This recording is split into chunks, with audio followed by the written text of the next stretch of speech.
Hello everyone, it's me, Elis, but you can call me Elis. So let's talk a little bit more about plants. And today I wanted to talk about some things that I wish I knew before I started hoarding plants. As I've mentioned in my previous videos, plants were kind of imposed on me. I didn't choose to have them, but they choose to have me. And when I got them, I did not know what I was doing. So I made some very dumb beginner mistakes, and here are all the things that I wish I knew. But before we get to these tips, you know the drill. You should subscribe, you should like, give it a thumbs up, hit the notification bell, do all the fun stuff, share it with your friends. I would so appreciate it. Thank you.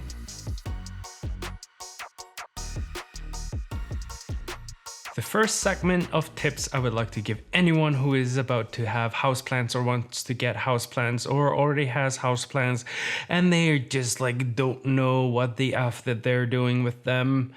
Underwatering is always better than overwatering, except when it's a myrtle. A lot of houseplants do not like being overwatered.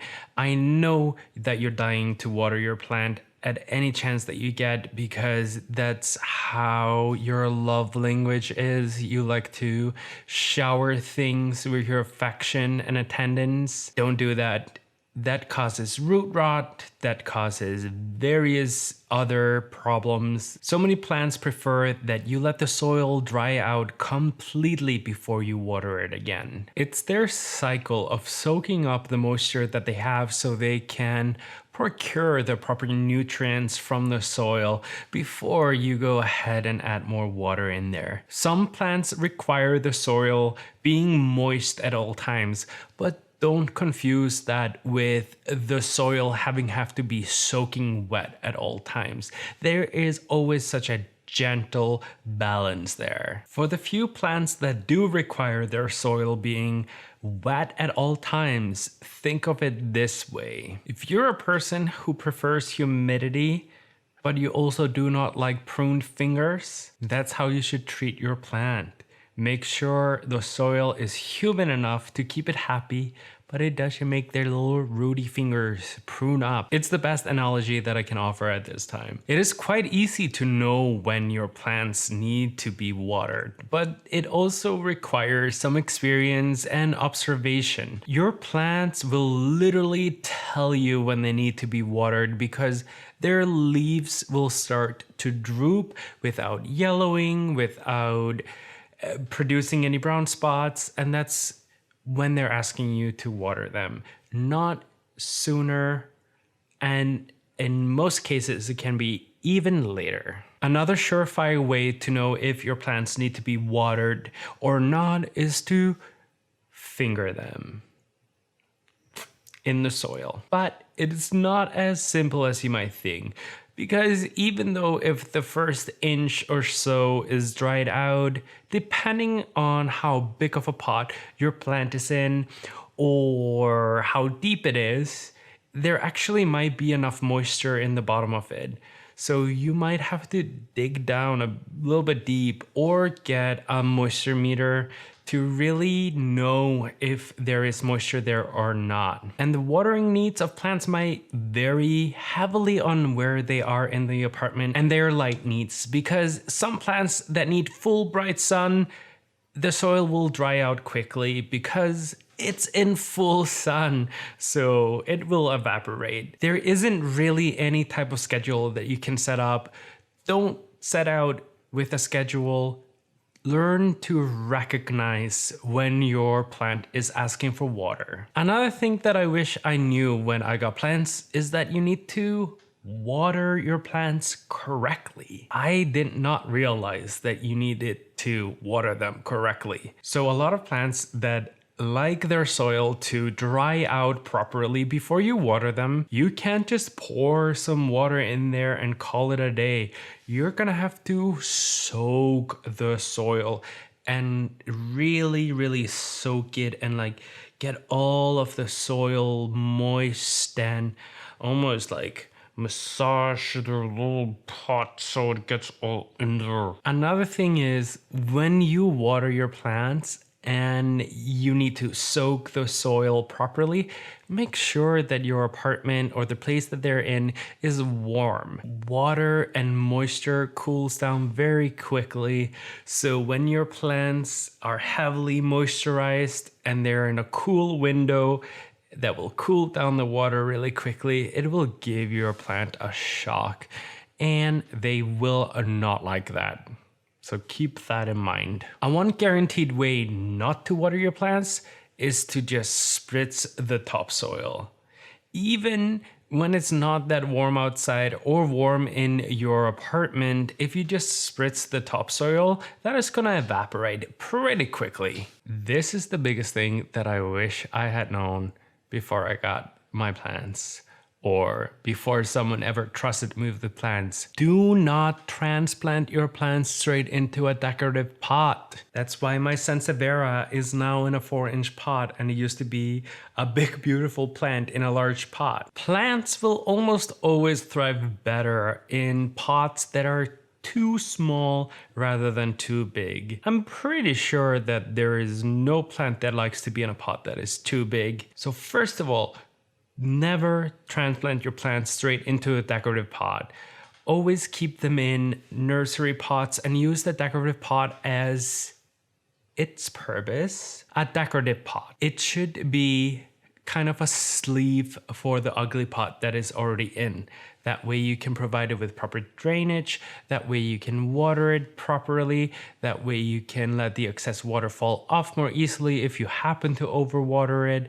And the decorative pot should kind of just be like this shelter and keep the warmth in. Keeping your plants in nursery pots and transplanting them into bigger sized nursery pots before putting them in different decorative pots is a surefire way. I need to stop saying surefire way to also to be able to tell if your plant actually needs to be transplanted.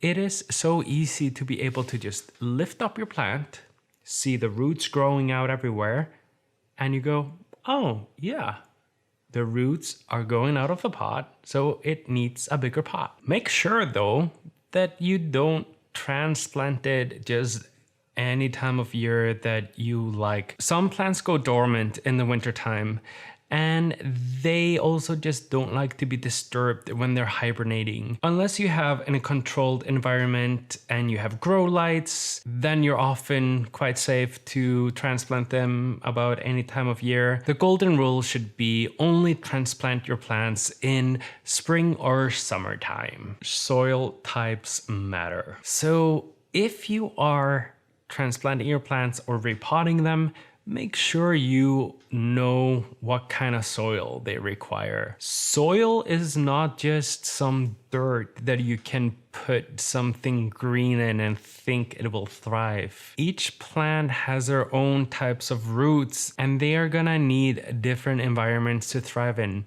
Succulents, for example, and cacti, they need soil that is fast draining.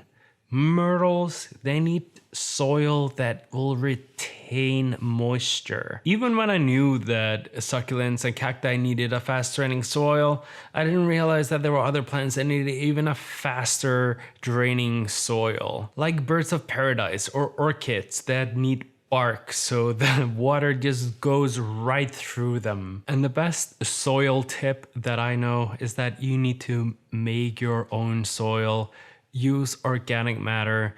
I am not someone that advocates for organic stuff because so much of it is like literal fucking bullshit. But when it comes to soil, organic actually makes a difference. In my humble opinion.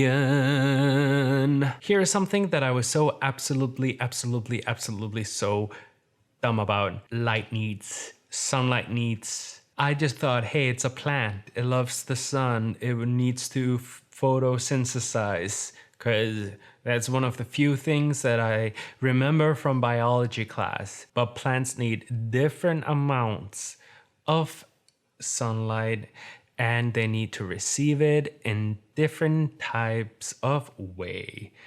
Because some plants need full bright sunlight, And it's not just for their leaves, because they need their soil to dry out quickly.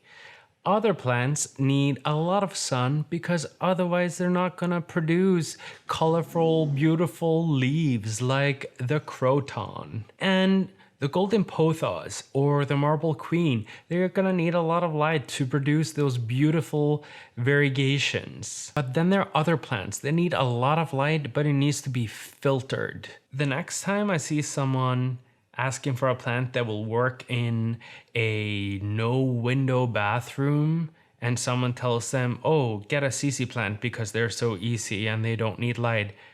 Yeah, no. They need light too. All plants need light. That's their main source of nutrients. And a lot of plants need that indirect light.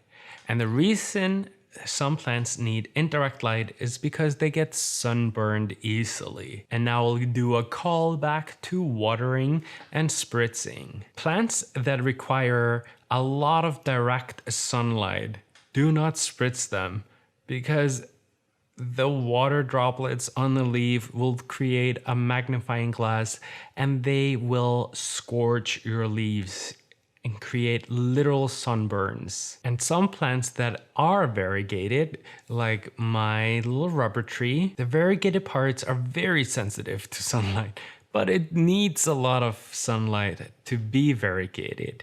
So it's tricky. I guess you could say that there's no easy plant. And to quickly round off this video to get to every talking point that I wanted to get to, and I keep this video under 50 minutes, pests. They're annoying.